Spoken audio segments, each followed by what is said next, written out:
ஒரு மாலை நேரம். கலிலேயா கடல் அமைதியாக இருந்தது. இயேசுவும் அவர் சீஷர்களும் சிறிய படகில் கடல் கடந்து செல்வதற்கு ஆரம்பித்தார்கள். சூரியன் அஸ்தமிக்க வானம் தங்க நிறத்தில் பிரகாசித்தது. எல்லாம் அமைதியாக இருந்தது. திடீரென கருமேகங்கள் வானை மூடியது.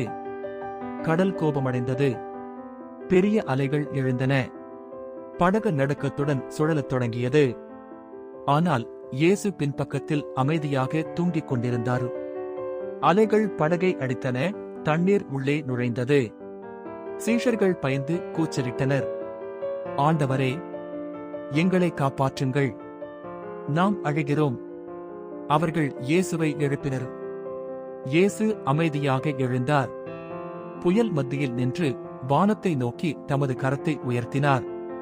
அவரது முகத்தில் அச்சமில்லை, முழு அமைதி. இயேசு சொன்னார், அமைதி, அமைதியாயிரு. அந்த சொற்களுடன் புயல் உடனே நின்றது. அலைகள் அமைதியானது. காற்று நின்றது.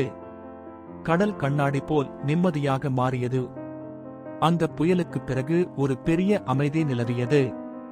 சீஷர்கள் வியப்புடன் இயேசுவை நோக்கி பார்த்தனர். அவர்கள் ஒருவரிடம் ஒருவர் சொன்னார்கள், இவர் யார்? காற்றும் கடலும் இவர் சொல்வதை செய்கின்றன.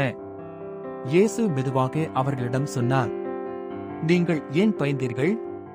இன்னும் நம்பிக்கை இல்லையா? அந்த படகில் அமைதி மீண்டும் நிலவியது. இயேசுவின் சந்நிதியில் பயம் இல்லை, நம்பிக்கை மட்டும்.